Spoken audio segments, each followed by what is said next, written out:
School Wanaparthy, Narayana school వనపర్తిది. స్కూల్లో పుస్తకాలు, యూనిఫామ్స్, బ్యాగులు అమ్మవద్దని నిబంధనలు ఉన్నప్పటికీ కొంతమంది అధికారులు అండతోన వీళ్ళు కొనసాగిస్తూ ఉన్నారు. మరి మేము డిఏఓ గారికి ఫోన్ చేసిన తర్వాత ఎంఏఓ గారికి ఇస్తే వాళ్ళ ఉద్యోగుల గారిని పంపించారు. ఓపెన్ చేస్తున్నాం. ఏంటన్నా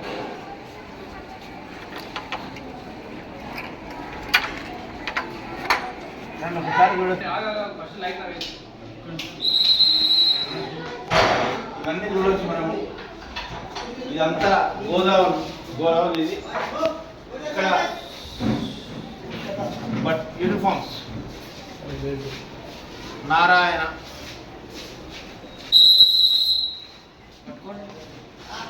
యూనిఫామ్స్ నారాయణ.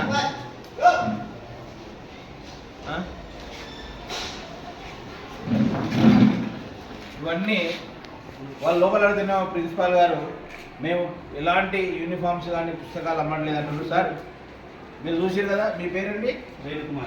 రేణుకుమార్. ఏం చేస్తారు మీరు? ఎంఐఎస్ఓ కోఆర్డినేటర్ వనపర్తి. ఎంఏ గారు పంపించారు మిమ్మల్ని.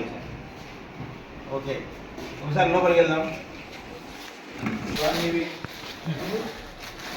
సాక్సులు, బెల్టులు సార్ పంపించండి.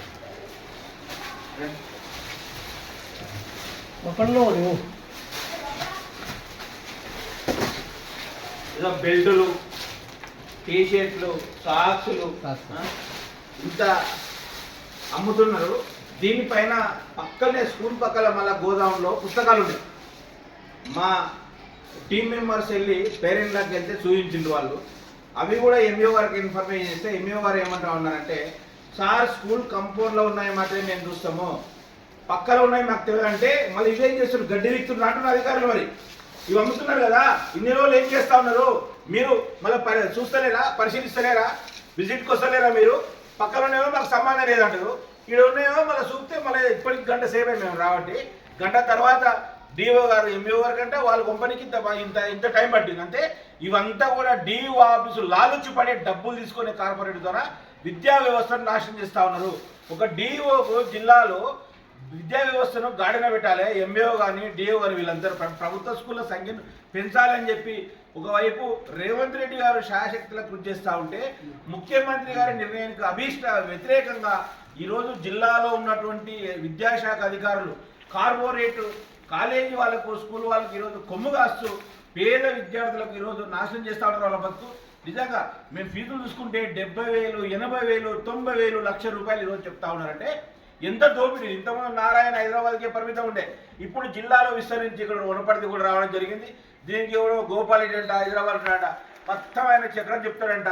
మరి ఏం చక్రం చెప్తావు, ఎవరికి నువ్వు ఇది చేసుకుంటావు, ఎవరికి లంచాలు ఇస్తావు అని వనపర్తిలో అవన్నీ నడవ బిడ్డ. ఇక్కడ బీసీ పొలిటికల్ చేసి ఒకటి ప్రజల తరఫున పనిచేస్తూ ఉంది. రాచాలు ఇగొందరుగా ఉన్నాడు. మీ ఏషాలు ఏమున్నా బయట వేసుకోవాలని ఇక్కడ పేద విద్యార్థులతో ఫీజుల పేరుతో అధిక దోపిడీ చేస్తే ఖచ్చితంగా నారాయణ స్కూల్ మూసివేసే వరకు కూడా ఈరోజు బీసీ పొలిటికల్ చేసి ఈరోజు పోరాటం చేస్తుంది ఖచ్చితంగా. ఇప్పుడు అధికారులు కూడా ఇంకోటి చేసే ప్రమాదం ఉంటుంది. ఇవి సీజ్ చేస్తారు కదా, మళ్ళీ రేపు వచ్చి వాళ్ళు హైదరాబాద్కి ఇచ్చుకుంటారు.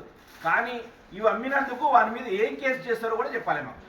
ఇప్పుడు తప్పు చేసినప్పుడు సీజ్ చేస్తే కాదు, వాని మీద కేసు చేయాలి, బొక్కలు వేయాలి. ఖచ్చితంగా ఈ విషయం పైన జిల్లా ఎస్పీని కూడా కలుస్తాము. ఖచ్చితంగా రేపు రాష్ట్ర స్థాయిలో కూడా అధికారులు కలుస్తాము. ఏదో సీజ్ చేసినాము, వాళ్ళు వచ్చినప్పుడు సంతకం పెట్టి లాక్ వేసినాము పోయినాం అంటే కాదండి. ఇది పెట్టినందుకు వారి మీద ఏం చర్య తీసుకుంటారు.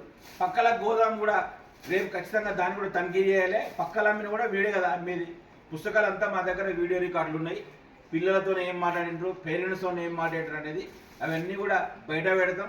నారాయణ శ్రీ చైతన్య స్కూళ్ళను, కార్పొరేట్ స్కూళ్ళను ఈరోజు తరిమి కొట్టాలని చెప్పి ఈ సందర్భంగా పిలుపునిస్తున్నాం. ఎందుకంటే ఇక్కడ లోకల్గా నిరుద్యోగులు కొన్ని మంది స్కూల్ పెట్టుకుంటారు చిన్న చిన్న బతుకు తెరువు కోసం.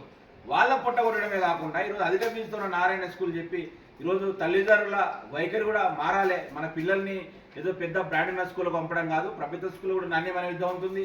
ఇక్కడ లోకల్ స్కూళ్ళు ఉన్నాయి కాబట్టి ఆలోచన విధానం కూడా మారి మన వాళ్ళ పిల్లలకు మంచి విద్యను అందించాలని చెప్పి ఈ సందర్భంగా కోరుతాము.